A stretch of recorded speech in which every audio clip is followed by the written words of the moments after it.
നമ്മളിവിടെ വലിയ തോതിലുള്ള ഒരു ജൈവ വൈവിധ്യവുമായിട്ട് ഒരുമിച്ച് ചേർന്ന് ജീവിക്കുന്ന ഒരു സമൂഹമാണെന്ന് നമ്മൾ മനസ്സിലാക്കേണ്ട ആവശ്യം. ഇപ്പോൾ പക്ഷേ കടുവ ധാരാളമായി ഇറങ്ങുന്നു, അല്ലെങ്കിൽ കടുവ ഇറങ്ങുന്നത് സംബന്ധിച്ചുള്ള റിപ്പോർട്ടുകൾ കൂടുതൽ വരുന്നു. നമ്മളിപ്പോൾ കളക്ട് ചെയ്ത ഡാറ്റയെ നമുക്ക് 10 വർഷം മുന്നേ ഉള്ള ഡാറ്റയുമായി കമ്പയർ ചെയ്യാൻ പറ്റില്ല. ഇൻസൈറ്റിലേക്ക് വീണ്ടും സ്വാഗതം. കേരളത്തിൻ്റെ പല ഭാഗങ്ങളിൽ നിന്നായി വന്യമൃഗങ്ങൾ ജനങ്ങൾ അധിവസിക്കുന്ന പ്രദേശങ്ങളിലേക്ക് ഇറങ്ങുന്നത് സംബന്ധിച്ചുള്ള വാർത്ത കുറേ കാലമായി വന്നുകൊണ്ടിരിക്കുന്നു. വന്യമൃഗങ്ങളുടെ ആക്രമണത്തിൽ ആളുകൾ മരിക്കുന്നത് സംബന്ധിച്ചുള്ള റിപ്പോർട്ടുകളും വരുന്നുണ്ട്. ഇപ്പോൾ കഴിഞ്ഞ ദിവസം തന്നെ ഒരു കാട്ടാനയുടെ ആക്രമണത്തിൽ ഒരു വനംവകുപ്പിലൊരു ഉദ്യോഗസ്ഥൻ മരിച്ച വാർത്ത വന്നു. ഇന്ന് മാനന്തവാടി ടൗണിലേക്ക് ഒരു കാട്ടാന ഇറങ്ങിയത് സംബന്ധിച്ചുള്ള വാർത്ത വരുന്നു. കഴിഞ്ഞ ദിവസം കോഴിക്കോടിൻ്റെ മലയോര പ്രദേശത്ത് നിന്ന് കാട്ടുപോത്തിൻ്റെ ആക്രമണത്തിൽ ഒരു യുവതിക്ക് പരിക്കേറ്റ വാർത്ത വന്നു. പുലി, കടുവ ഒക്കെ ഇറങ്ങുന്ന വാർത്തകൾ വരുന്നു. എന്തുകൊണ്ട് ഇത് സംഭവിക്കുന്നു? എങ്ങനെയാണ് ഇതിനെ അതിജീവിക്കുക? ഇത്തരം ചോദ്യങ്ങളൊക്കെ കുറേ കാലമായിട്ട് നമ്മളുടെ മുമ്പിലുണ്ട്. ഇതാണ് ഇന്ന് ഇൻസൈറ്റ് പരിശോധിക്കുന്നത്. നമുക്കൊപ്പം ഉള്ളത് ഡോക്ടർ ടി.വി. സജീവാണ്. കേരള ഫോറസ്റ്റ് റിസർച്ച് ഇൻസ്റ്റിറ്റ്യൂട്ട് പീച്ചിയിൽ ഗവേഷകനാണ് അദ്ദേഹം. സ്വാഗതം ഇൻസൈറ്റിലേക്ക്. നമ്മളിത് സംസാരിക്കുമ്പോൾ പൊതുവിൽ രണ്ട് കാര്യങ്ങൾ പറഞ്ഞു കേൾക്കുന്നുണ്ട്. ഒന്ന്, മനുഷ്യർ ഈ വന്യമൃഗങ്ങളുടെ അധിവാസ മേഖലയിലേക്ക് അതിക്രമിച്ച് കടന്നതാണ് ഈ പ്രശ്നങ്ങൾക്കൊക്കെ കാരണം എന്നുള്ള ഒരു വാദമുണ്ട്. മറ്റൊന്ന്, വനവൽക്കരണത്തിൻ്റെയും വനസംരക്ഷണത്തിൻ്റെയും ഒക്കെ ഭാഗമായിട്ട് കാടിൻ്റെ വിസ്തൃതി വർദ്ധിച്ചു, വന്യമൃഗങ്ങളുടെ എണ്ണം കൂടി, അവിടെ അവർക്ക് വേണ്ട വിഭവങ്ങൾ ലഭിക്കാത്തതുകൊണ്ട് പുറത്തേക്ക് ഇറങ്ങുന്നതാണ്. ഈ രണ്ട് വാദങ്ങളും ഉണ്ട്. എന്താണ് ഇപ്പോൾ നമ്മൾ കേരളം അനുഭവിച്ചുകൊണ്ടിരിക്കുന്ന ഈ പ്രശ്നത്തിൻ്റെ ഒരു യഥാർത്ഥ കാരണം? സത്യത്തിൽ ഈ രണ്ട് വാദങ്ങളിലും കുറച്ച് ശരിയും കുറച്ച് തെറ്റുമുണ്ട്. സത്യത്തിൽ നമ്മൾ ഈ വിഷയത്തെ സമീപിക്കുമ്പോൾ മനസ്സിലാക്കേണ്ട ഒരു പ്രധാനപ്പെട്ട കാര്യം, കേരളം വളരെ ഡിഫറെന്റ് ആയിട്ടുള്ള ഒരു ലാൻഡ്സ്കേപ്പാണ്. മറ്റു പല ലോകത്തിന്റെ മറ്റു പല ഭാഗങ്ങളിൽ നിന്ന് ആയിട്ട് താരതമ്യം ചെയ്യുന്ന സമയത്ത് കേരളത്തിന് വളരെ യുണീക്ക് ആയിട്ടുള്ള ഒരു സിറ്റുവേഷൻ നമ്മൾ മനസ്സിലാക്കേണ്ടതായിട്ടുണ്ട്.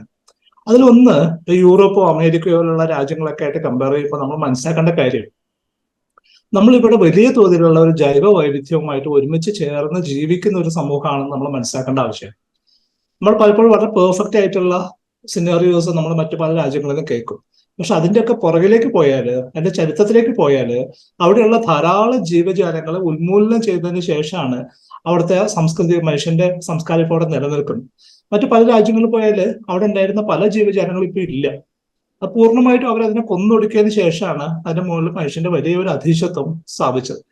കേരളത്തെ പോലുള്ള സ്ഥലത്ത് ഹ്യൂമൻ ഡെൻസിറ്റി വളരെ കൂടുതലാണ്, അതേസമയം ജൈവ വൈവിധ്യവും വളരെ കൂടുതലാണ്. ഇത് രണ്ടും എങ്ങനെയാണ് കോഎക്സിസ്റ്റ് ചെയ്യുന്നതിന്റെ ഏറ്റവും ഗംഭീരമായിട്ടുള്ള ഒരു എക്സാമ്പിൾ ആയിട്ട് നമ്മൾ കേരളത്തെ മനസ്സിലാക്കേണ്ട ആവശ്യമുണ്ട്. ഇതാണ് അതിന്റെ ഒന്നാമത്തെ തലം. രണ്ടാമത്തെ ഒരു കാര്യം, നമ്മൾ പ്രശ്നങ്ങളിലേക്ക് വരുന്ന സമയത്ത് ഈ അടുത്ത കാലത്തായിട്ട് കുറെ ഫാക്ടേഴ്സ് പുതിയതായിട്ട് ആഡ് ഓൺ ചെയ്തിട്ടുണ്ട്. പണ്ട് ജീവിച്ചിരുന്ന രീതിയിൽ നിന്ന് ഒത്തിരി വ്യത്യാസമായിട്ടുണ്ട്. ഇന്ന് ഏറ്റവും ആദ്യം എടുത്തു പറയേണ്ട ഒരു കാര്യം, പണ്ടത്തെ ഒരു അവസ്ഥയിൽ നിന്ന് വ്യത്യസ്തമായി മാധ്യമങ്ങൾ വളരെ ലൈവാണ്, വളരെ അലേർട്ടാണ്. ഏറ്റവും ചെറിയ പ്രശ്നങ്ങൾ പോലും വാർത്തയായിട്ട് മാറുന്നുണ്ട്. പണ്ടൊന്നും അത്രമാത്രം ഒരു കവറേജ് ഇല്ല ഒരു സംഭവിക്കുന്ന കാര്യം, പ്രത്യേകിച്ചും ആദിമ ജനതയുടെ ഭാഗത്ത്. ഞാൻ ഒരിക്കൽ ആദിമ നിവാസികളോട് സംസാരിക്കുന്ന സമയത്ത് അവർ മനസ്സിലാക്കിയത്, ഇവരോടൊപ്പം നമ്മളെക്കാൾ ഏറെ അടുത്ത് ഇടപഴകി ജീവിക്കുന്ന മനുഷ്യരാണ്. അവർ പറഞ്ഞു, പണ്ട് ഒരു പ്രശ്നം ഉണ്ടായി കഴിഞ്ഞാൽ അത് കഴിഞ്ഞു, നമ്മൾ മുന്നോട്ട് പോകും. ഇപ്പൊ അങ്ങനെയല്ല. ഇപ്പൊ തന്നെ അവർ ഫോട്ടോ എടുക്കുന്നു, അത് മീഡിയക്ക് കൊടുക്കുന്നു, മീഡിയ അവിടെ എത്തുന്നു, അത് ലൈവായിട്ട് റിപ്പോർട്ട് ചെയ്യുന്നു. വലിയ തോതിലുള്ള ഒരു കവറേജ് വന്നിട്ടുണ്ട്. അപ്പൊ അതുകൊണ്ട് നമ്മൾ കമ്പയർ ചെയ്യുന്ന സമയത്ത് ഇപ്പോഴുള്ള എണ്ണവും പഴയ എണ്ണവും നമ്മൾ കമ്പയർ ചെയ്യുമ്പോൾ എത്രമാത്രം റിപ്പോർട്ട് ചെയ്യപ്പെട്ടിട്ടുണ്ടെന്നുള്ള ഒരു ഫാക്ടർ കൂടി നമ്മൾ പരിശോധിക്കേണ്ട ആവശ്യമുണ്ട്. മൂന്നാമത്തെ ഒരു തല എടുത്ത് നോക്കിയാൽ മനസ്സിലാക്കുന്ന ഒരു കാര്യം, കേരളത്തിലെ ഏറ്റവും കൂടുതൽ ആളുകൾ മറ്റു ജീവികളാൽ മരണപ്പെടുന്നത് ഏത് ജീവി കാരണമാണെന്ന് ചോദിച്ചാൽ അതിപ്പോഴും പ്രതിസ്ഥാനത്ത് നിൽക്കുന്ന പാമ്പുകളാണ്. ഏറ്റവും കൂടുതൽ പാമ്പ് കടി ഏറ്റിട്ടാണ് ഇപ്പോഴും നാട്ടിൽ ആൾ മരിക്കുന്നത്. പക്ഷെ പാമ്പ് ഇതേപോലെ ഒരു വാർത്താ പ്രാധാന്യം പലപ്പോഴും നേടാറില്ല. വനംവകുപ്പിനെ സംബന്ധിച്ച് വനംവകുപ്പ് വളരെ ക്രിയാത്മകമായിട്ട് അതിനോട് റെസ്പോണ്ട് ചെയ്തിട്ടുണ്ട്. പണ്ടത്തെ പോലെ അല്ല. ഇപ്പോ ഏതൊരു വീട്ടിൽ പാമ്പ് കയറിയാൽ പോലും ഒരു ഇമ്മീഡിയറ്റ് ആയിട്ട് അസിസ്റ്റ് ചെയ്യുന്ന ഒരു ഹെൽപ്പ് ലൈൻ ഇപ്പോൾ അവൈലബിൾ ആണ്. എല്ലാ ജില്ലയിലും ഉണ്ട്.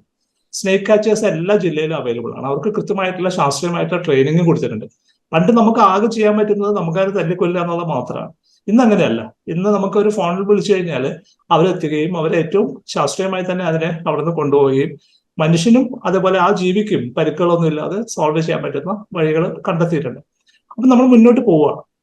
ഇത് താങ്കൾ ചോദിച്ച പോലെയുള്ള വലിയ ജീവജാലങ്ങൾ, ആന, പുലി, ആ, കടുവ, ആ, കരടി, ഇപ്പൊ പുതുതായിട്ട് കരടി പ്രശ്നമായിട്ട് മാറിയിട്ടുണ്ട്. അതുപോലെ കാട്ടുപന്നി. ഈ ഓരോ സ്പീഷീസിനെ എടുത്തു കഴിഞ്ഞാല് നമുക്ക് ഓരോ സ്പീഷീസിന് വ്യത്യസ്തമായ കാരണങ്ങളുണ്ട് അവര് കാടിറങ്ങുന്നതിന്റെ കാര്യത്തിൽ. ഇപ്പം ആന എടുക്കുകയാണെങ്കിൽ, ഏറ്റവും വലിയ ജീവിയായിട്ടുള്ള ഒരു ആന എടുത്താൽ എന്തുകൊണ്ടാണ് ആനയുമായിട്ടുള്ള സംഘർഷം കൂടുതലായിട്ട്? എന്റെ വ്യക്തിപരമായിട്ടുള്ള ഒരു അനുഭവം പറഞ്ഞാല്, ഞാൻ ആദ്യമായിട്ട് ഗവേഷണത്തിന് വേണ്ടി കാട്ടിൽ പോകാൻ തുടങ്ങുന്നത് 1990-കളിലാണ്. 90s നമ്മൾ കാട്ടിൽ പോകുമ്പോൾ ആനകൾ ഒരു സ്ഥിരമായിട്ടുള്ള ഒരു പ്രസൻസ് ആണ് കാട്ടില്. ആനയെ കാണാതെ നമുക്ക് പുറത്തു വരാൻ പറ്റില്ല. പക്ഷെ അന്ന് നമ്മൾ പോകുന്ന നമ്മുടെ പണി നമ്മൾ ചെയ്യും. പക്ഷെ ആനകൾ അവിടെ ഉണ്ടാവും, അവർ ഭക്ഷണം കഴിക്കുന്നുണ്ടാവും, അവർ നമ്മളുണ്ടെന്ന് അറിയുന്നുണ്ട്, നമുക്ക് അവരുണ്ടെന്നും അറിയാം. ഒരു വാച്ച്ഫുൾ ആയിട്ട് നിൽക്കുന്ന ഒരു പ്രോസസ് ഉണ്ട്. നമ്മൾ നമ്മുടെ വർക്ക് ചെയ്ത് തിരിച്ചു പോരുകയും ചെയ്യും. നമ്മൾ അവരെ ശല്യപ്പെടുത്തുന്നില്ല, അവർ നമ്മളെ ശല്യപ്പെടുത്തില്ല. ആ കാലം കഴിഞ്ഞു. ഇപ്പൊ അങ്ങനെയല്ല, അവർ ഇങ്ങോട്ടേക്ക് വന്ന് ആക്രമിക്കും. മനുഷ്യനെ ഒരു ശത്രുസ്ഥാനത്ത് അവര് നിർത്തി കഴിഞ്ഞിട്ടുണ്ട്. ഇത് മറ്റു മനുഷ്യരുടെ ഇടപെടൽ കൊണ്ടുണ്ടായിട്ടുള്ള സ്വഭാവത്തിൽ വന്നിട്ടുള്ള ഒരു മാറ്റമാണ്. അവർ വലിയ തോതിൽ മനുഷ്യരാൽ ആക്രമിക്കപ്പെട്ടിട്ടുണ്ട്. അവർ മനുഷ്യനെ ഒരു ശത്രുവായിട്ട് തിരിച്ചറിയുന്ന അവസ്ഥ ഉണ്ടായിട്ടുണ്ട്. മാത്രമല്ല, ആനയെ സംബന്ധിച്ചിട്ട് വലിയൊരു സ്പേസ് ആവശ്യമുണ്ട് അവർക്ക് ജീവിക്കാനായിട്ട്. ആ സ്പേസ് അവര് യൂസ് ചെയ്യുന്ന സമയത്ത് അതിലുള്ള പല സ്ഥലങ്ങളും നമ്മൾ എൻകറേജ് ചെയ്തിട്ടുണ്ട്. ഇത് എൻകറേജ് ചെയ്യുക എന്നുള്ളത് കാട് കയ്യേറുക എന്നുള്ള നിലയ്ക്ക് മാത്രമല്ല, കാട്ടിനകത്തോടെ പോകുന്ന റോഡുകള് ഒക്കെ തന്നെ ഇവരുടെ സഞ്ചാരത്തെ വലിയ തോതിൽ ബുദ്ധിമുട്ടിലാക്കുന്നുണ്ട്. അപ്പൊ സ്വാഭാവികമായിട്ട് അവർ പുതിയ സ്പേസ് അന്വേഷിക്കേണ്ടി വരും. കാടിനോട് ചേർന്ന് നമ്മൾ വളരെ ന്യൂട്രീഷ്യസ് ആയിട്ടുള്ള ധാരാളം കാര്യങ്ങൾ കൃഷി ചെയ്യുന്നുണ്ട്. അവർക്ക് കാട്ടിൽ കിട്ടുന്നതിനേക്കാളും ന്യൂട്രീഷ്യസ് ആയിട്ടുള്ള ഭക്ഷണം കാടിന് പുറത്ത് അവൈലബിൾ ആണ്. അപ്പൊ അതൊരു റിസ്ക് എടുത്തിട്ട് പുറത്ത് വന്നിട്ട് അത് കഴിക്കാനായിട്ട് ആനകൾ തയ്യാറാവുന്നുണ്ട് പല സമയത്തും. അതോടൊപ്പം തന്നെ നമ്മളായിട്ടുണ്ടാക്കി ഇപ്പോൾ ഏറ്റവും ചെറിയ എക്സാമ്പിൾ ഞാൻ പറയാം. ഞാനിപ്പോ വർക്ക് ചെയ്യുന്ന തൃശ്ശൂര് പീച്ചിന്റെ അടുത്ത് കുതിരാൻ എന്ന് പറഞ്ഞ തുരങ്കം വന്നു. കുതിരാൻ തുരങ്കം പറഞ്ഞ ദീർഘകാലം നമ്മൾ വർക്ക് ചെയ്യുകയും ആ തുരങ്കം ഇപ്പൊ ലൈവായി. തുരങ്കം ഓപ്പൺ ആയപ്പോ സംഭവിച്ചെന്താ വെച്ചാല്, പഴയ റോഡ് അതിലൂടെ സഞ്ചാരം ഇല്ലേ. അത് കാട്ടിന്റെ അകത്തൂടെ പോയിരുന്ന പീച്ച് വാഴാനി വൈൽഡ് ലൈഫ് സാഞ്ചുറിയുടെ ഒരു എഡ്ജിലൂടെ പോയിരുന്ന റോഡാണ്. ആ റോഡ് ഇപ്പൊ ആരും ഉപയോഗിക്കുന്നില്ല. ഉപയോഗിക്കാതായപ്പോ എന്ത് സംഭവിച്ചു കഴിഞ്ഞാല്, പീച്ച് വാഴാനി വൈൽഡ് ലൈഫ് സാഞ്ചുറിയുടെ പ്രധാന ഭാഗത്തുനിന്ന് ഈ റോഡ് ക്രോസ് ചെയ്ത് അതിന്റെ ഒരു ത്രികോണം പോലുള്ള എഡ്ജിലേക്ക് ആനകൾക്ക് മൂവ് ചെയ്യാൻ പറ്റി. അങ്ങനെ ആന പോവരില്ല. അതിനോട് ചേർന്ന് ജീവിച്ചിരുന്ന ആളുകളെ സംബന്ധിച്ചിട്ട് അവരൊരിക്കലും ആനയുടെ ഒരു പ്രസൻസ് അവരോടൊപ്പം ജീവിക്കാൻ പരിചയമുള്ളവരല്ല. കോൺഫ്ലിക്റ്റിലേക്ക് എത്തിക്കഴിഞ്ഞു. അപ്പം നമ്മളൊരു പുതിയ പ്രോജക്റ്റ് ചെയ്യുന്ന സമയത്ത് അതും എന്തൊക്കെ തരത്തിലുള്ള പ്രത്യേകതകളാണ് ഉണ്ടാക്കാൻ പറ്റുക എന്നുള്ളത് പലപ്പോഴും പരിശോധിക്കാറില്ല. കേരള വനഗവേഷണ ഇൻസ്റ്റിറ്റ്യൂട്ടിന്റെ പഠനത്തിൽ സൂചിപ്പിക്കുന്ന ഒരു കാര്യം എന്താ വെച്ചാല്, ഈ പ്രശ്നം വനവകുപ്പിന് മാത്രമായിട്ട് സോൾവ് ചെയ്യാൻ പറ്റുന്ന ഒരു പ്രശ്നമല്ല, മറിച്ച് 20-ലേറെ സർക്കാർ വകുപ്പുകൾ ഒരുമിച്ച് ചേർന്ന് ഇടപെടേണ്ട ഒരു കാര്യമുണ്ട്. ഒരു പുതിയ റോഡ് പണിയുന്ന സമയത്ത്, ഒരു പുതിയ ഇലക്ട്രിക് ലൈൻ വരുന്ന സമയത്ത്, ഒരു പുതിയ പ്രോജക്റ്റ് വരുന്ന സമയത്ത്, ആ സമയത്തൊക്കെ തന്നെ ഈ ഒരു കാര്യത്തെ അന്വേഷിച്ചുകൊണ്ട് മാത്രമേ നമുക്ക് ഈ പ്രശ്നം പരിഹരിക്കാൻ പറ്റുള്ളൂ. പലപ്പോഴും നമ്മൾ ചെയ്യുന്നത് വെച്ചാൽ ആ പ്രശ്നത്തിന്റെ ഏറ്റവും അവസാനത്തെ ഭാഗം മാത്രം നമ്മൾ കാണാം. ഇതിന്റെ തുടക്കം എങ്ങനെയാണ് എന്ന് നമ്മൾ പലപ്പോഴും ആലോചിക്കലില്ല. ഞങ്ങൾ ശാസ്ത്രജ്ഞരെ സംബന്ധിച്ച് ഞങ്ങൾ അന്വേഷിക്കുന്നത് ഇത് എവിടെ നിന്നാണ് ഒറിജിനേറ്റ് ചെയ്തത്. ആ നിലക്കുള്ള അന്വേഷണത്തിലേക്ക് പോകുന്ന സമയത്ത് നമുക്ക് മനസ്സിലായ കാര്യം ഇതാണ്, ഇത് മറ്റു പല ഡിപ്പാർട്ട്മെന്റുകളും ഈ പ്രശ്നത്തിലേക്ക് വളരെ കാര്യമായിട്ടുള്ള ഇടപെടലുകൾ നടത്തേണ്ട ആവശ്യമുണ്ട്. അതിനകത്ത് അഗ്രികൾച്ചർ ഡിപ്പാർട്ട്മെന്റ് ഉണ്ട്, ഇറിഗേഷൻ ഡിപ്പാർട്ട്മെന്റ് ഉണ്ട്, PWD ഉണ്ട്, ഫിഷറീസ് ഉണ്ട്, റവന്യൂ ഡിപ്പാർട്ട്മെന്റ് ഉണ്ട്, കേരള പോലീസ് ഉണ്ട്, ജുഡീഷ്യറി ഇടപെടേണ്ട ആവശ്യമുണ്ട്, പ്ലാനിംഗ് ബോർഡ്, അതുപോലെ road, railway, SC/ST department, backward classes development department, ഇങ്ങനെ നമ്മൾ ഏകദേശം ഒരു 26ഓളം ഡിപ്പാർട്ട്മെന്റുകളെ ഐഡന്റിഫൈ ചെയ്തിട്ടുണ്ട്. അവർ ഓരോരുത്തരും ചെയ്യേണ്ട ജോലികളും നമ്മൾ ഫിക്സ് ചെയ്തിട്ടുണ്ട്. അങ്ങനെ മാത്രമേ ഈ പ്രശ്നം നമുക്ക് പരിഹരിക്കാൻ പറ്റുള്ളൂ.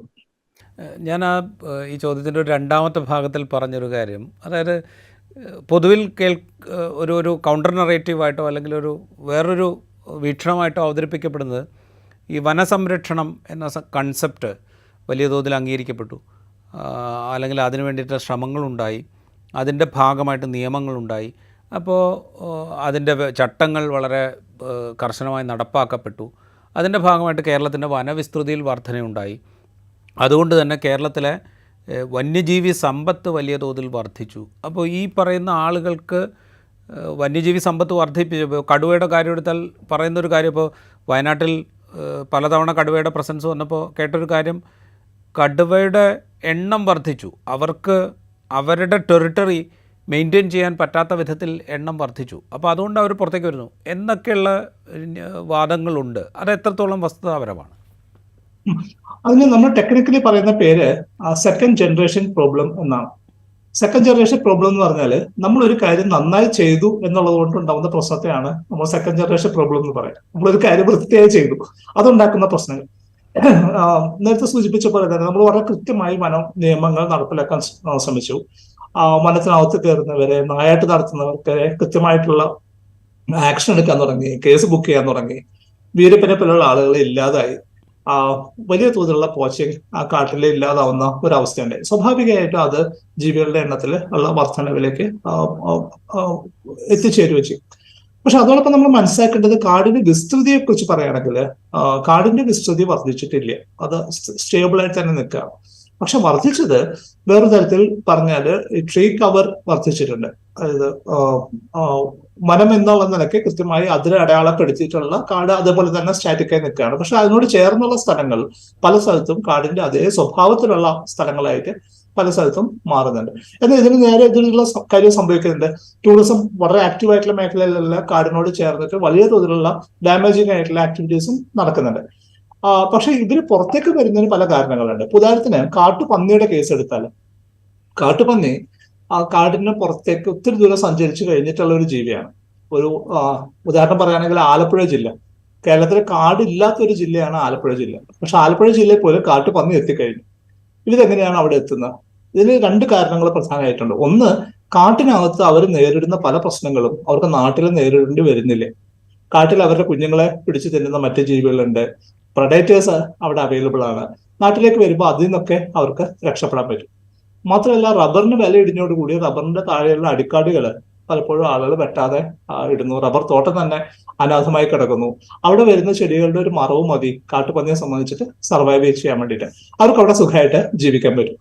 മാത്രമല്ല, ധാരാളമായിട്ട് ജൈവ മാലിന്യം അവൈലബിൾ ആവുന്നതോടുകൂടി അവർക്ക് ഇഷ്ടംപോലെ ഭക്ഷണവും നാട്ടില് അവൈലബിൾ ആണ്. അപ്പൊ ഭക്ഷണം കൂടുന്നതനുസരിച്ചിട്ട് വളരെ പെട്ടെന്ന് എണ്ണം വർദ്ധിപ്പിക്കാൻ പറ്റുന്ന ഒരു ജീവിയാണ് ആ കാട്ടുപന്നി. സ്വാഭാവികമായിട്ട് അവരുടെ എണ്ണം വർദ്ധിക്കും. അപ്പൊ കാട്ടുപന്നിയുടെ കേസ് എടുത്തു കഴിഞ്ഞാൽ ഞാൻ പറയേണ്ടത് വെച്ചാല് നമ്മൾ അവരെ ക്ഷണിച്ച് പുറത്തേക്ക് കൊണ്ടുപോകുന്നതായിട്ട് തന്നെ പറയേണ്ടി വരും. അവർക്ക് താമസിക്കാനുള്ള സ്ഥലം അവൈലബിൾ ആണ്, അവർക്കുള്ള ഭക്ഷണം അവൈലബിൾ ആണ്. അപ്പൊ കാട്ടിലെ പോലെ ബുദ്ധിമുട്ടാതെ തന്നെ നാട്ടിൽ ജീവിക്കാവുന്ന അവസ്ഥ അവരെ സംബന്ധിച്ചിട്ടുണ്ട്. മറ്റു പല ജീവികളെ സംബന്ധിച്ചിട്ടും ഈ എണ്ണം കൂടി അതുകൊണ്ട് ഓവർ ഫ്ലോ ചെയ്യുന്നു എന്നുള്ള കൺസെപ്റ്റ് കാട്ടില് ഇവരെ എണ്ണം റെഗുലേറ്റ് ചെയ്യുന്ന ഒരു സംവിധാനമുണ്ട്. പ്രഡേറ്റേഴ്സിന്റെ ആയാലും പ്രേയുടെ ആയാലും. ഇപ്പൊ വയനാട് പോലെയുള്ള സ്ഥലത്ത് സംഭവിച്ചിട്ടുള്ള ഒരു കാര്യം, കാടിന്റെ വലിയൊരു മേഖല മുഴുവൻ ഭക്ഷണം കഴിക്കാൻ പറ്റാത്ത സസ്യങ്ങളെ കൊണ്ട് നിറയുന്ന അവസ്ഥയുണ്ട്. ഇപ്പൊ മഞ്ഞക്കൊന്ന എന്ന് പറഞ്ഞ ഒരു ചെടി അവിടെ വന്നിട്ടുണ്ട്, അത് വലിയ മരമായിട്ട് മാറുന്ന. അതിന്റെ ഒരു ഭാഗം പോലും മറ്റൊരു ജീവിക്കാൻ കഴിക്കാൻ പറ്റില്ല. അതിന്റെ വിത്ത് ഒഴിച്ച് ബാക്കി ഭാഗങ്ങളൊന്നും പാലറ്റബിൾ അല്ല.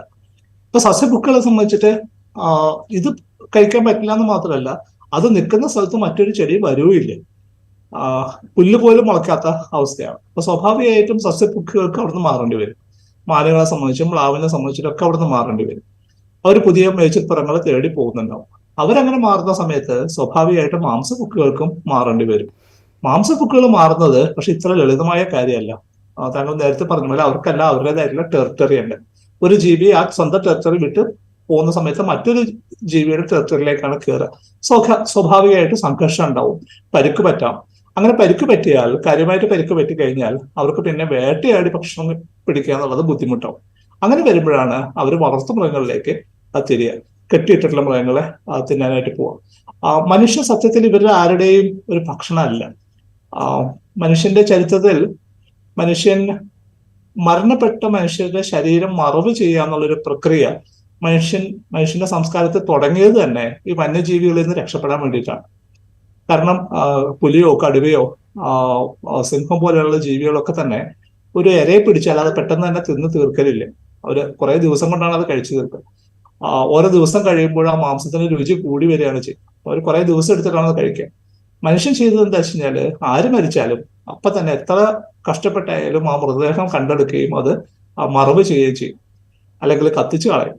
ഇവർക്ക് അടുത്ത ദിവസം ഭക്ഷണം കിട്ടില്ല. അപ്പൊ മനുഷ്യനെ പിടിക്കുക എന്നുള്ളത് അവരെ സംബന്ധിച്ചിട്ട് അത്ര ലാഭകരമല്ലാത്ത ഒരു പ്രവൃത്തിയാണ്. അപ്പൊ അതുകൊണ്ട് തന്നെ മനുഷ്യനെ അവരുടെ പ്രേ ലിസ്റ്റിൽ നിന്ന് അവർ പണ്ടേ വെട്ടിക്കളഞ്ഞിട്ടുണ്ട്. യാദൃശികമായിട്ടുള്ള ചില പ്രശ്നങ്ങളാണ് ഉണ്ടാവുന്നത്. അല്ലാതെ മനുഷ്യനെ ഒരു ഭക്ഷണമാക്കുന്ന ഒരു രീതിയിലേക്ക് നമ്മുടെ മൃഗങ്ങളൊന്നും തന്നെ എത്തിയിട്ടില്ല.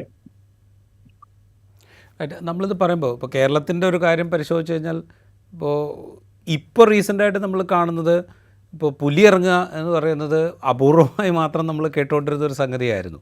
അല്ലെങ്കിൽ കടുവ ഇറങ്ങുക എന്നൊക്കെ പറയുന്നത് വളരെ അപൂർവമായിട്ട് നമ്മൾ കേട്ടുകൊണ്ടിരുന്ന ഒരു സംഗതിയായിരുന്നു. ഇപ്പോൾ പക്ഷേ കടുവ ധാരാളമായി ഇറങ്ങുന്നു, അല്ലെങ്കിൽ കടുവ ഇറങ്ങുന്നത് സംബന്ധിച്ചുള്ള റിപ്പോർട്ടുകൾ കൂടുതൽ വരുന്നു. നേരത്തെ സാറ് സൂചിപ്പിച്ച പോലെ തന്നെ അതിൻ്റെ റിപ്പോർട്ടുകൾ കൂടുതൽ വരുന്നുണ്ട്. അത് കണക്കിലെടുക്കുമ്പോൾ ഇതിൻ്റെ എണ്ണം കൂടിയത് തന്നെയാണോ, അതോ അവർക്കിടയിലുള്ള കോൺഫ്ലിക്റ്റ് കൂടിയതാണോ, എന്തായിരിക്കും കാരണം? അതിനകത്ത് നമുക്ക് കൃത്യമായിട്ടുള്ള ഒരു മറുപടിയിലേക്ക് പോകാനായിട്ടുള്ള ബുദ്ധിമുട്ടുകളുണ്ടോ? അല്ല, ഒന്ന് കാര്യം എന്താ വെച്ചാൽ, ഇതിന് നമ്മൾ ആശ്രയിക്കുന്ന ഡാറ്റ എന്ന് പറയുന്നത് വൈൽഡ് ലൈഫ് സർവേ ഡാറ്റയാണ്. ഇവരുടെ എണ്ണം നിർണ്ണയിക്കുന്നത്. വൈൽഡ് ലൈഫ് സർവേയുടെ ഒരു പ്രോബ്ലം എന്താ വെച്ച് കഴിഞ്ഞാൽ, നമ്മൾ ഓരോ പ്രാവശ്യം സർവേ ചെയ്യുന്ന സമയത്തും അതിന്റെ രീതിശാസ്ത്രം മാറിക്കൊണ്ടിരുന്നു എന്നുള്ളതാണ്. നമ്മൾ ഏറ്റവും ആദ്യം സർവേ ചെയ്യുന്ന മെത്തേഡ് അല്ല രണ്ടാമത് നമ്മൾ സർവേ ചെയ്യുമ്പോൾ യൂസ് ചെയ്യുന്നത്. ആ മെത്തേഡ് അല്ല കുറച്ച് കഴിഞ്ഞാൽ യൂസ് ചെയ്യാം. മെത്തഡോളജി നന്നാവുകയാണ്, കുറച്ചുകൂടി അഡ്വാൻസ്ഡ് ആയിട്ടുള്ള മെത്തേഡിലേക്ക് പോവാണ്. ഇപ്പോൾ ഉദാഹരണത്തിന് ഏറ്റവും ലേറ്റസ്റ്റ് ആയിട്ടുള്ള സർവേ ഒക്കെ നമ്മൾ ചെയ്യുന്നത് ക്യാമറ ട്രാപ്പുകൾ ഉപയോഗിച്ചിട്ടാണ്. അത് കുറെ കൂടി അഡ്വാൻസ്ഡ് ആണ്. പക്ഷെ പ്രോബ്ലം എന്താ വെച്ച് കഴിഞ്ഞാല്, ഈ മെത്തഡോളജി മാറിക്കൊണ്ടിരിക്കുമ്പോൾ ഈ ഡാറ്റ കമ്പയറബിൾ അല്ലാതാവും. നമ്മളിപ്പോ കളക്ട് ചെയ്ത ഡാറ്റയെ നമുക്ക് 10 വർഷം മുന്നേ ഉള്ള ഡാറ്റയുമായി കമ്പയർ ചെയ്യാൻ പറ്റില്ല. കാരണം രണ്ടും കളക്ട് ചെയ്തിട്ടുള്ളത് വളരെ വ്യത്യസ്തമായിട്ടുള്ള രീതിശാസ്ത്രം ഉപയോഗിച്ചിട്ടാണ്. പക്ഷെ എങ്കിലും പൊതുവെ ഒരു കാര്യം നമുക്ക് ഉറപ്പിച്ച് പറയാൻ പറ്റും, ഇവരെ എണ്ണം ഒന്നും കുറഞ്ഞിട്ടില്ല എന്ന് നമുക്ക് ഉറപ്പിച്ച് പറയാൻ പറ്റും. വലിയ തോതിൽ കൂടിയോ എന്നുള്ള കാര്യത്തിലാണ് ഇപ്പോൾ ഒരു ഡിബേറ്റ് നിലനിൽക്കുന്നത്. വേറൊരു കാര്യം സൂചിപ്പിച്ചപ്പോൾ ഞാൻ ആദ്യം ചോദിച്ച ചോദ്യമുണ്ടല്ലോ, അതായത് നമ്മൾ അവരുടെ സ്ഥലത്തേക്ക് കയ്യേറിയതാണോ പ്രശ്നം എന്നുള്ളത്. കയ്യേറ്റം അല്ലെങ്കിൽ കുടിയേറ്റം ഇതൊക്കെ ദീർഘകാലമായി സംഭവിച്ചുകൊണ്ടിരുന്നതാണ്. അതിൽ നിൻ്റെ ഒരു റിവേഴ്സ് പ്രോസസ്സ് പല ഭാഗങ്ങളിലും കേരളത്തിൽ നടന്നുകൊണ്ടിരിക്കുന്നത്. അതായത് കുടിയേറ്റിയ ആളുകൾ അവരുടെ പുതിയ തലമുറ പുതിയ അവസരങ്ങളും പുതിയ വിദ്യാഭ്യാസ അവസരങ്ങളും പുതിയ തൊഴിലവസരങ്ങളും നേടി മാറുകയും അതോടുകൂടി അവിടെ നിന്ന് കുടിയിറക്കം സംഭവിക്കുന്ന കാര്യങ്ങളും കേരളത്തിൽ സംഭവിച്ചുകൊണ്ടിരിക്കുന്നുണ്ട്. കുടിയിറക്കം സംഭവിക്കുമ്പോൾ സ്വാഭാവികമായിട്ടും അവിടെ ആളുകളില്ലാതാവുന്നു. അവിടേക്ക് ഈ പറയുന്ന ട്രീ കവർ എന്ന് പറയുന്ന സംഗതി, കാടിനോട് അടുത്ത പ്രദേശത്ത് ട്രീ കവർ കൂടുന്നു. അപ്പോൾ ഈ പറയുന്ന വന്യമൃഗങ്ങൾക്ക് കുറെ കൂടെ അവരുടേതായ സ്ഥലം എന്ന് തോന്നാവുന്ന വിധത്തിലേക്ക് കാര്യങ്ങൾ മാറുന്നുണ്ട്. അതും ഒരു കാരണമാണോ? റിവേഴ്സ് മൈഗ്രേഷൻ തീർച്ചയായിട്ടും സംഭവിക്കുന്നുണ്ട്. പക്ഷെ ഈ ഒരു നമ്മൾ സംസാരിക്കുന്ന ഒരു കോണ്ടെക്സ്റ്റുമായിട്ട് ബന്ധപ്പെട്ട് റിവേഴ്സ് മൈഗ്രേഷനേക്കാൾ കൂടുതൽ പ്രധാനപ്പെട്ട ഒരു ഫാക്ടർ എന്ന് പറയുന്നത് നമ്മൾ ഉണ്ടാക്കുന്ന കൂടുതൽ കണക്ടിവിറ്റിയാണ്. പ്രധാനമായിട്ടും റോഡുകൾ, കാട്ടിനകത്തോടെ പോകുന്ന റോഡുകൾ, റെയിൽവേ ലൈനുകൾ, ഇത് ആണ് ഏറ്റവും പ്രധാനമായിട്ട്. പാലക്കാട് ഭാഗത്ത് റെയിൽവേ ലൈനാണ് ഏറ്റവും കൂടുതൽ ആളുകൾക്ക് പ്രശ്നമായിട്ട് മാറിയിട്ടുള്ളത്. മറ്റു പല സ്ഥലത്തും റോഡുമായിട്ട് ബന്ധപ്പെട്ടിട്ടാണ്. ടൂറിസം വലിയ തോതിൽ വർദ്ധിച്ചിട്ടുണ്ട്. മിക്കവാറും കിട്ടുന്ന സ്ഥലങ്ങളെല്ലാം തന്നെ ഡൊമസ്റ്റിക് ടൂറിസം വലിയ തോതിൽ വർദ്ധിച്ചിട്ടുണ്ട്. ആളുകളെല്ലാവരും ധാരാളമായിട്ട്, പ്രത്യേകിച്ച് കോവിഡിന് ശേഷം നമ്മൾ വിളിക്കുന്ന പേര് റിവെഞ്ച് ടൂറിസം എന്നാണ്. ഒരു പ്രതികാര മനോഭാവത്തോടു കൂടി യാത്രയ്ക്ക് പോകുന്ന, കുറെ നാൾ അടഞ്ഞു കളഞ്ഞതിന് ശേഷം പെട്ടെന്ന് തുറന്നു വിടുന്ന തരത്തിൽ കിട്ടുന്ന എല്ലാ സ്ഥലങ്ങളും ടൂറിസം മേഖലയാക്കി മാറ്റുന്ന, കാഴ്ചയ്ക്ക് പോകുന്ന സ്ഥലമായിട്ട് മാറിയിട്ടുണ്ട്. പക്ഷെ ഇങ്ങനെയുള്ള പ്രോസസ്സിനകത്ത് എങ്ങനെയാണ് വൈൽഡ് ലൈഫിനോട് എൻഗേജ് ചെയ്യേണ്ടത്, വൈൽഡ് ലൈഫിന്റെ പ്രത്യേകത എന്താണ്, അതിനെ കുറിച്ചിട്ട് മനസ്സിലാക്കാനായിട്ടുള്ള ഒരു ബേസിക് അണ്ടർസ്റ്റാൻഡിങ് പോലും ടൂറിസ്റ്റുകളെ സംബന്ധിച്ചിട്ടില്ല. വനംവകുപ്പ് അത്തരത്തിൽ ധാരാളം ശ്രമങ്ങൾ നടത്തുന്നുണ്ട്. പക്ഷെ ഇപ്പൊ കഴിഞ്ഞ ദിവസം കണ്ടതുപോലെ വണ്ടി നിർത്തുന്നു, പുറത്തിറങ്ങുന്നു, ഷൂട്ട് ചെയ്യാൻ വേണ്ടി പോകുന്നു. ഒരു ഘട്ടത്തിൽ കഴിയുമ്പോൾ ആനയ്ക്ക് സഹിക്കാൻ പറ്റാതാവുമ്പോൾ ആന തിരിച്ച് ആക്രമിക്കുന്ന അവസ്ഥയിലേക്ക് വരുന്നു. അപ്പൊ ഇതെല്ലാം തന്നെ നമ്മളൊരു വൈൽഡ് ലൈഫ് ഉള്ള സ്ഥലത്ത് നമ്മൾ സൂക്ഷിക്കേണ്ട ചില മിനിമം ധാരണകൾ ഇല്ലാത്തതിന്റെ ലക്ഷണമാണ്. ഇതെല്ലാം തന്നെ കൗണ്ടർ പ്രൊഡക്റ്റീവായിട്ട് വർക്ക് ചെയ്യും. വേറെ ഇതിൽ പറഞ്ഞാൽ, ഞാനൊരു വന്യമൃഗത്തെ ഉപദ്രവിച്ചാൽ അത് തിരിച്ച് അതിന്റെ ഫലം അനുഭവിക്കുന്നത് ഞാനാവണമെന്നില്ല, അത് ചിലപ്പോൾ നിങ്ങളാവാം. കാരണം അത് എന്നെയും നിങ്ങളെയും കാണുന്നത് ഒരേ സ്പീഷീസ് ആയിട്ടാണ്. എന്നെ പോലെ തന്നെ ആക്രമിക്കുന്ന സ്വഭാവമുള്ള ഒരാളായിട്ട് അത് നിങ്ങളെയും മനസ്സിലാക്കും. നാളെ നിങ്ങൾ ഒരിക്കലും ഒരു വന്യജീവിയെ ഉപദ്രവിച്ചിട്ടില്ലെങ്കിൽ പോലും ഒരു വന്യജീവിയുടെ മുന്നിൽ എത്തിയാൽ നിങ്ങൾ ആക്രമിക്കപ്പെടാവുന്ന രീതിയിലേക്ക് അവരുടെ സ്വഭാവം മാറിത്തീരുന്നുണ്ട്. ഇതാണ് പ്രത്യേകിച്ച് ആദിമ നിവാസികൾ. കേരളത്തിലെ ആദിമ നിവാസികൾ പലരും, ധാരാളം പേര് ആനയുടെ അല്ലെങ്കിൽ മറ്റു മൃഗങ്ങളുടെ ആക്രമണത്തിൽ പരിക്കേറ്റിട്ടുണ്ട്. അവർക്ക് കാട്ടിൽ ജീവിക്കാൻ അറിയാഞ്ഞിട്ടല്ല, അവർ വന്യമൃഗങ്ങളെ ഉപദ്രവിച്ചിട്ടുമല്ല. പക്ഷെ വന്യമൃഗം ഇതൊരു മനുഷ്യനാണെന്നും മനുഷ്യൻ പ്രഥമ ദൃഷ്ട്യ അങ്ങോട്ട് ആക്രമിക്കേണ്ട ഒരു ജീവിയാണെന്ന് അവർ ധരിച്ചിട്ടുണ്ട്. അതുകൊണ്ടാണ് ഇപ്പം ഈ പറഞ്ഞല്ലോ, ഇപ്പം ടൂറിസത്തെ റിലേറ്റ് ചെയ്ത് പറഞ്ഞല്ലോ, നമ്മൾ പരിസ്ഥിതി അല്ലെങ്കിൽ പ്രകൃതി ഭംഗി ഒക്കെയുള്ള ഏതാണ്ട് എല്ലാ പ്രദേശങ്ങളും വിനോദസഞ്ചാര സാധ്യതയുള്ള പ്രദേശങ്ങളാവുകയോ അല്ലെങ്കിൽ വിനോദസഞ്ചാര മേഖലകളായി മാറുകയോ ചെയ്യുന്നൊരു കാലത്താണ് നമ്മൾ ജീവിച്ചുകൊണ്ടിരിക്കുന്നത്. ഗവൺമെൻറ് നോട്ടിഫൈ ചെയ്യണം എന്ന് നിർബന്ധമൊന്നുമില്ല. ഏതെങ്കിലും ഒരാൾ അവിടെ പോയി ഇതാ കാണാൻ ഭംഗിയുണ്ട് എന്ന് പറഞ്ഞ് യൂട്യൂബിലൊരു വീഡിയോ ചെയ്ത് അത് കുറേ ആളുകളിലേക്ക് എത്തിയാൽ അത് പിന്നീട് ഒരു ടൂറിസം മേഖലയായിട്ട് മാറുന്ന കാഴ്ച കണ്ടുകൊണ്ടിരിക്കുന്ന ലോകമാണ് ഇപ്പോൾ നമ്മുടെ മുമ്പിലുള്ളത്. അതിനെ ഗവേൺ ചെയ്യുന്നത് നമ്മളൊരു ഇക്കോ ടൂറിസം എന്ന് പറയുന്ന ഒരു പേരിലാണ്. അതായത് പരിസ്ഥിതിക്ക് വലിയ ദോഷം ഉണ്ടാക്കാത്ത വിധത്തിൽ ടൂറിസം നടപ്പാക്കുക അല്ലെങ്കിൽ ടൂറിസം അനുവദിക്കുക എന്നുള്ള ഒരു രീതിയിലാണ് നമ്മളതിനെ മാനേജ് ചെയ്യുന്നത്. അപ്പോൾ നമ്മൾ ചെയ്യുന്നതെന്ന് വെച്ച് കഴിഞ്ഞാൽ ഇപ്പോൾ പ്ലാസ്റ്റിക് നമ്മളൊരു പക്ഷേ കൊണ്ടുപോകുന്നത് ചിലപ്പോൾ തടഞ്ഞേക്കാം, അല്ലെങ്കിൽ അവിടെ മറ്റു തരത്തിലുള്ള നിർമ്മാണ പ്രവർത്തനങ്ങൾക്ക് നിയന്ത്രണം ഏർപ്പെടുത്തിയേക്കാം. അങ്ങനെയുള്ള കാര്യങ്ങൾ മാത്രമാണ് നമ്മളുടെ ഇക്കോ ടൂറിസം എന്ന് പറയുന്ന ഒരു നിർവചനത്തിൻ്റെ പരിധിയിൽ വരിക. അവിടെ നമ്മൾ ഈ വൈൽഡ് ലൈഫ് എന്ന് പറയുന്ന ഒരു വിഭാഗത്തെ വേണ്ട വിധത്തിൽ പരിഗണിക്കാത്തതും അതേക്കുറിച്ചുള്ള ഒരു അറിവ് നൽകാത്തതും ഒക്കെ ഈ പറയുന്ന വന്യമൃഗങ്ങൾ മനുഷ്യനെ ഒരു ശത്രുസ്ഥാനത്ത് നിർത്തുന്നതിന് കാരണമായിട്ടുണ്ടോ? തീർച്ചയായിട്ടും ടൂറിസം നമ്മൾ അത് കുറച്ചും കൂടി ആഴത്തിൽ പരിശോധിക്കേണ്ട ഒരു വിഷയമാണ് ടൂറിസം എന്നുള്ളത്. എന്താണ് ശരിക്കും നമ്മൾ ടൂറിസത്തിൽ നിന്ന് നമ്മൾ ഗെയിൻ ചെയ്യുന്ന, എന്താണ് നമ്മൾ അറിയുന്നത്? നമ്മളൊരു പുതിയ സ്ഥലത്ത് പോകുന്നു, എത്ര ആഴത്തിൽ നമ്മൾ ആ സ്ഥലത്തെ പരിചയപ്പെടുന്നു, അവിടുത്തെ പരിസ്ഥിതിയെ, അവിടുത്തെ കാഴ്ചകളെ, അവിടുത്തെ പുഴയെ, അവിടുത്തെ മലയെ, അവിടുത്തെ മരങ്ങളെ, അവിടുത്തെ ശലഭങ്ങളെ, അവിടുത്തെ പക്ഷികളെ, അവിടുത്തെ ജീവജാലങ്ങളെ എത്ര ആഴത്തിൽ നമ്മൾ മനസ്സിലാക്കുന്നു നോക്കിയാൽ നമുക്ക് മനസ്സിലാക്കാൻ പറ്റും നമ്മുടെ ടൂറിസം എന്ന് പറയുന്നത് വളരെ തൊലിപ്പുറമെയുള്ള ഒരു യാത്ര മാത്രമാണ്. പലപ്പോഴും വണ്ടിയിൽ നമ്മൾ വീട്ടിൽ കേൾക്കുന്ന അതേ പാട്ട് തന്നെ വണ്ടിയിൽ കുറച്ചും കൂടി ഉറക്കം വെച്ചിട്ട് ആ ഒരു സ്ഥലത്ത് എത്തുന്നു, അവിടെ ഇറങ്ങുന്നു, കുറച്ച് ഫോട്ടോ എടുക്കുന്നു, നമ്മൾ തിരിച്ചു കയറുന്നു, പോരുന്നു എന്നുള്ളതിനപ്പുറത്ത് ടൂറിസത്തെ കുറിച്ചിട്ടുള്ള നമ്മുടെ സങ്കല്പം വളരെ വളരെ പ്രാകൃതമായിട്ടുള്ള ഒരു സങ്കല്പമാണ് നമ്മൾ ഇപ്പോഴും സൂചിപ്പിക്കുന്നത്. ഇവർ പോകുന്ന സ്ഥലങ്ങളെല്ലാം ഗംഭീരമായിട്ടുള്ള സ്ഥലങ്ങളാണ്. പക്ഷെ അവിടെ എത്തിക്കഴിഞ്ഞാൽ അവിടെ ആ സ്ഥലത്തെ എങ്ങനെയാണ് മനസ്സിലാക്കേണ്ടത്? ടൂറിസം ബേസിക്കലി യാത്ര എന്നുള്ളത്, ടൂറിസം അവിടെ നിൽക്കട്ടെ, ഒരു യാത്ര എന്നുള്ളത് പോലും സത്യത്തിൽ നമ്മൾ ട്രാൻസ്ഫോം ചെയ്യാനായിട്ടുള്ള ഒരു പ്രോസസ്സാണ്. നമ്മുടെ നിലപാടുകളെ, നമ്മുടെ കാഴ്ചപ്പാടുകളെ ഒക്കെ ഒന്ന് ഷേക്ക് ചെയ്യാനും മറ്റു ചില സാധ്യതകൾ ഉണ്ടെന്ന് മനസ്സിലാക്കാനും മറ്റു ചില അറിവിലേക്കും അനുഭൂതിയിലേക്കൊക്കെ വളർത്തുന്ന ഒരു പ്രക്രിയയായിട്ടാണ് നമ്മൾ യാത്രയെ മനസ്സിലാക്കേണ്ടത്. ഇവിടെ അതൊന്നും സംഭവിക്കുന്നില്ല. പോയ ആൾ അതേ ആൾ തന്നെയാണ് തിരിച്ചു വരുന്നത്. ഒരു തരത്തിലുള്ള ഒരു മാറ്റവും ഉണ്ടായിട്ടില്ല. സത്യത്തിൽ ആ ഡീപ്പ് ടൂറിസത്തിലേക്ക് നമ്മൾ പോകേണ്ട ഒരു സമയമായിട്ടുണ്ട്. ആ സ്ഥലത്തിന്റെ പ്രത്യേകത കുറിച്ച്, അതിന്റെ ജിയോളജി മുതൽ അതിന്റെ വെജിറ്റേഷൻ മുതൽ ഏത് തരം കാടാണ് അവിടെ ഉള്ളതെന്നാണ്. ആളുകളെ സംബന്ധിച്ച് എല്ലാം കാട് തന്നെയാണ്. അവരിപ്പോ ഒരു നിത്യഹരിത വനത്തിൽ പോയാലും ഒരു ഇലപ്പുഴയും കാട്ടിൽ പോയാലും ചോലക്കാട്ടിൽ പോയാലും ആളുകളെ സംബന്ധിച്ച് അതൊക്കെ കാട് തന്നെയാണ്. എന്താണ് ഇവര് തമ്മിലുള്ള വ്യത്യാസം? എന്താണ് അവിടെയുള്ള മരങ്ങൾക്കുള്ള വ്യത്യാസം? എന്താണ് അവിടെയുള്ള ജീവജാലങ്ങൾക്കുള്ള വ്യത്യാസം? എന്താണ്? അങ്ങനെ കൂടുതൽ അറിവിലേക്ക് നയിക്കുന്ന തരത്തിലേക്ക് നമുക്ക് ഇക്കോ ടൂറിസത്തെ റീമോൾഡ് ചെയ്യേണ്ട ഒരു ആവശ്യമുണ്ട്. സത്യത്തിൽ അതൊരു വലിയ തൊഴിൽ മേഖല കൂടിയാണ്. അതിനെക്കുറിച്ച് അറിയുന്ന ധാരാളം പേർക്ക് ഗൈഡുകളായിട്ട് വർക്ക് ചെയ്യാൻ പറ്റുന്ന, പ്രൊമോട്ടേഴ്സായിട്ട് വർക്ക് ചെയ്യാൻ പറ്റുന്ന അവരുടെയൊക്കെ സേവനങ്ങൾ ഉപയോഗിച്ചുകൊണ്ട് അതിനെ മറ്റൊരു അനുഭവമാക്കി മാറ്റുന്ന തരത്തിലല്ല ഇക്കോ ടൂറിസം നടക്കുന്നത്. ഇത് നമ്മളൊരു അഗ്രസീവായിട്ട് അവിടെ പോകുന്നു, അവിടെ ബഹളം ഉണ്ടാക്കുന്നു, അവിടെ ലിറ്റർ ചെയ്യുന്നു, അവിടെ ശബ്ദത്തിന്റെ മലിനീകരണം ഉണ്ടാക്കുന്നു, വസ്തുക്കൾ കൊണ്ടുള്ള മലിനീകരണം ഉണ്ടാക്കുന്നു. അത് കഴിഞ്ഞ് നമ്മൾ തിരിച്ച് ഒരു മാറ്റമില്ലാത്ത മനുഷ്യരായിട്ട് തിരിച്ചു പോരുകയും ചെയ്യുന്നു. ആ തരത്തിലുള്ള ഒരു ഷാലോ ടൂറിസത്തിൽ നിന്ന് കുറച്ചും കൂടി ആഴത്തിലുള്ള ടൂറിസത്തിലേക്ക് പോകാനായിട്ട് വലിയ സാധ്യതയുള്ള ഒരു പ്രദേശമാണ് കേരളം. അതിനെ ആ തരത്തിൽ ഫോർമുലേറ്റ് ചെയ്യാണ് വേണ്ടത്. അവസാനമായിട്ടൊരു കാര്യം ഞാൻ ചോദിച്ചോട്ടെ. ഇപ്പോൾ ഈ പറയുന്ന പല ഫാക്ടേഴ്സ് ഉണ്ട്. നമ്മൾ ഓരോ ദിവസവും അത് റിപ്പോർട്ട്, ഇപ്പോൾ നേരത്തെ പറഞ്ഞ പോലെ തന്നെ ഇപ്പോൾ മുൻകാലത്തും ഇത് ഉണ്ടായിട്ടുണ്ടാവും. അത് ഈ മാധ്യമങ്ങൾ കൂടുതലായി റിപ്പോർട്ട് ചെയ്യുന്നതുകൊണ്ട് നമ്മുടെ മുമ്പിലേക്ക് കൂടുതൽ എത്തുന്നതും ആവാം. പക്ഷേ എങ്കിലും വർദ്ധിച്ചിട്ടുണ്ട് എന്ന് നമ്മൾ കണക്കാക്കുക.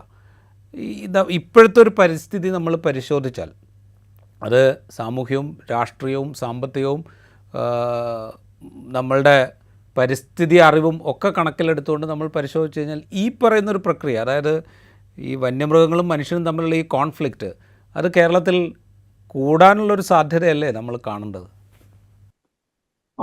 അത് കോൺഫ്ലിക്റ്റ് ഇത് കൃത്യം ഞാൻ നേരത്തെ സൂചിപ്പിച്ച പോലെ തന്നെ ഇത് നമുക്ക് മാനേജ് ചെയ്യാൻ പറ്റുന്നതാണ്, മാനേജ് ചെയ്യാൻ പറ്റുകയും ചെയ്യും.